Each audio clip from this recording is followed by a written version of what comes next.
नयन ने बताई है अपने दिल की बात और हावड़ा ब्रिज पर ले जाकर सूर्यो ने उस दिन का सारा वाकया जो है वो नयन को बताया है। और नयन सूर्यो को देखकर बहुत ज़्यादा दुखी हो जाती है कि ये इंसान कितना ज़्यादा दुखी है, और अगर इनको यहाँ से जाकर शांति मिलती है तो वो कह देती है कि ठीक है आप चले जाओ। लेकिन ये सब कुछ क्यों होता है, किस वजह से होता है, वो मैं आपको बताती हूँ। तो नयनतारा सीरियल के आज रात के एपिसोड में आप सबको देखने को मिल सकता है कि नयनतारा जो है वो सूर्यो के कमरे में जाकर उसको बात बताने की कोशिश करती है कि किस तरीके से सावली दी के साथ ये सब कुछ हुआ था। लेकिन वहाँ पर आ जाती है लता और वो ज़बरदस्ती करके नयन को कमरे से बाहर निकाल देती है और अपने बेटे सूर्यो को कहती है कि बहुत दिन हो गए तू हॉस्पिटल नहीं गया है, और बहुभात और रिसेप्शन और बहुत सारे अटम शटम जो छोटे छोटे से हमारे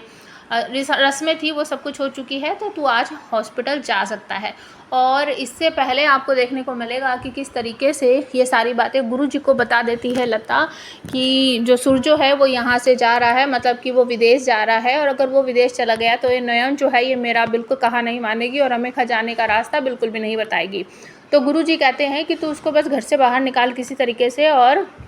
हम उसका एक्सीडेंट करवा देते हैं और उसके बाद वो कहीं नहीं जा पाएगा। तो ये सारी बातें जो है करने के बाद ही लता सूर्यो के पास जाती है, और जब नयन कमरे से बाहर खड़ी होती है तो उसे आवाज़ें सुनाई देती है कि सूर्यो को हॉस्पिटल मत जाने देना, सूर्यो को कहीं मत जाने देना, इस तरीके से वो बोलती है। तो वो उन आवाज़ों का पीछा करती है और कहती है कि क्यों, कौन हो तुम, क्यों नहीं जाने दूँ, क्या वजह है। तो वो धीरे धीरे करके ना सूर्यो के जो पिता है उसके कमरे में ले जाती है नयनतारा को, और सूर्यो के पिता डांटते हैं नयन को कि तुम इस तरीके से कहीं भी कैसे भी घुसे आओगी, और वो दीवार की तरफ देखने लगती है। दीवार पर एक बड़ा सा मिरर है और उसमें जो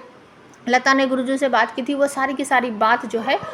नयन को उसमें दिखाई देती है। तो सूर्यो के पिता डांटने लगते हैं कि जाओ मेरे कमरे से बाहर जाओ। तो नयन जो है वो माफ़ी मांगकर वहाँ से चली जाती है और तुरंत ही वो आ जाती है सूर्यो के पास। सूर्यो अपने कपड़े वपड़े चेंज कर रहा होता है तो नयन आकर फिर माफ़ी मांगते हैं कि मुझे माफ़ कर दीजिए, और सूर्यो कहता है कि आप किसी भी समय आकर मेरे कमरे में घुस आती हो, आपको इतना डांटता हूँ कि दरवाज़ा पीट कर आए कीजिए और क्यों आती हो मेरे कमरे में। तो नयन कहती है कि मुझे आपको एक बात बतानी है लेकिन आप तो मेरी बात ही नहीं सुनते हो। और उसके बाद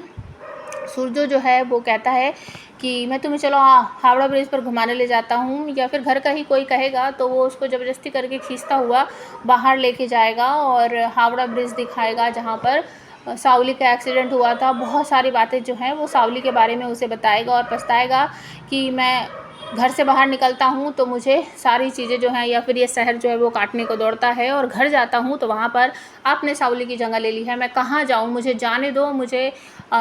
इस शहर को या फिर इस देश को छोड़कर दूसरे देश जाने दो, मैं यहाँ जी नहीं पाऊँगा, मैं मर जाऊँगा। तो नयन ये सब सुनने के बाद बहुत ज़्यादा मतलब पछताती है, कहती है कि ठीक है अगर आप सांस ही नहीं ले पा रहे हो तो आप जा सकते हो, और मैं तो कहीं भी रह लूँगी, कोई फ़र्क नहीं पड़ता।